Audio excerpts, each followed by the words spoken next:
अस्सलाम वालेकुम दोस्तों, उम्मीद है कि तुम सब ठीक ठाक होवोगे, खैरियत नाल होवोगे। जिस तरह कि दोस्तों तुम्हें पता कि मैं हर रोज़ तुहाडे वास्ते एक नवे पौधे की वीडियो लैके तुहाडी खिदमत च पेश होना।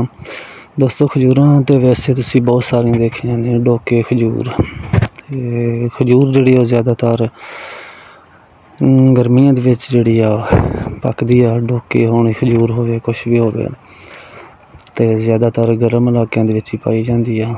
ते दोस्तों एक ऐसी खजूर तुहानूं दिखा रहा कि जिहड़ी सर्दी दे विच भी फल देंदी आ, सर्दी बर्दाश्त कर लैंदी आ।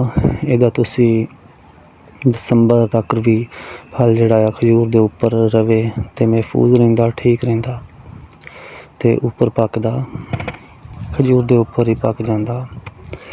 ये खजूर नूं दोस्तों धक्की कहा जांदा, इस खजूर नूं धक्की आखदे ने।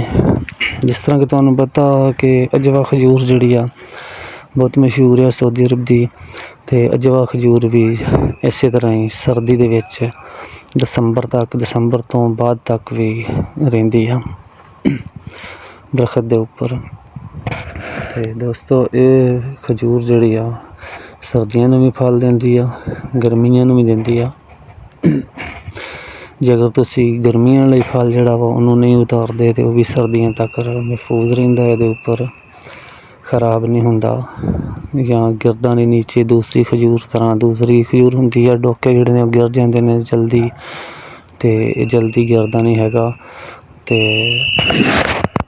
खजूर जिहड़ी छोटी जी आ ते इहदी खसूसियत है कि छोटा जिहा पौधा हुंदा, छोटी खजूर हुंदी आ ते फल देण वास्ते तैयार हो जांदी आ, फल लगन लग जांदा, चुक जांदी फल। गर्मियां नूं फल ज़्यादा हुंदा ते सर्दियां नूं कम।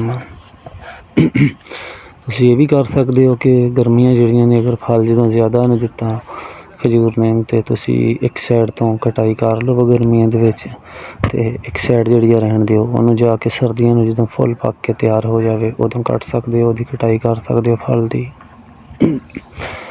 ते खजूर दी वड्डी खसूसियत दोस्तों ये हुंदी आ कि अगर तुसीं खजूर हैगी है ना पौधा ते ओहदे नाल छोटे छोटे साइडां ते बच्चे हुंदे खजूर दे, जड़ां जिन्हां नूं कहा जांदा, बच्चे भी कहा जांदा।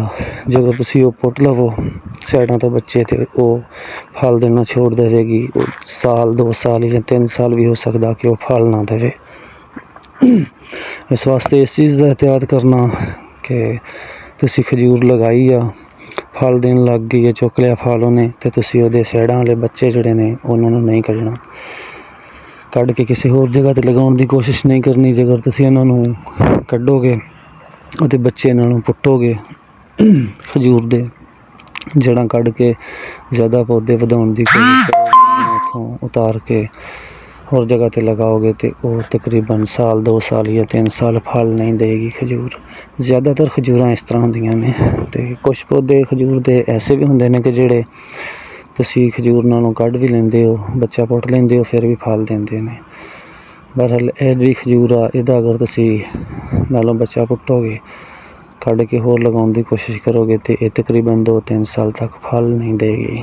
ਠੀਕ ਆ, ਤੁਹਾਨੂੰ ਪਤਾ ਕਿ ਇਹ ਹੁਣ ਅੱਗੋਂ ਸਰਦੀ ਸ਼ੁਰੂ ਹੋ ਰਹੀ ਆ, ਅਜੇ ਇਹਦਾ ਫਲ ਕੱਚਾ ਅਤੇ ਫੁੱਲ ਸਰਦੀ ਵਿੱਚ ਜਾ ਕੇ ਦਸੰਬਰ ਦੇ ਵਿੱਚ ਜਾ ਕੇ ਅਤੇ ਇਸ ਦੋਸਤੋਂ ਪੱਕਣਾ। ਉਮੀਦ ਹੈ ਕਿ ਦੋਸਤੋ ਵੀਡੀਓ ਤੁਹਾਨੂੰ ਪਸੰਦ ਆਈ ਹੋਵੇਗੀ ਅਤੇ ਵੀਡੀਓ ਨੂੰ ਸ਼ੇਅਰ ਕਰਿਓ, ਲਾਈਕ ਕਰਿਓ, ਚੈਨਲ ਨੂੰ ਸਬਸਕ੍ਰਾਈਬ ਕਰਿਓ। ਅਗਲੀ ਵੀਡੀਓ 'ਚ ਇਨਸ਼ਾਅੱਲਾ ਫੇਰ ਮਿਲਾਂਗੇ। ਖੁਦਾ ਹਾਫਿਜ਼।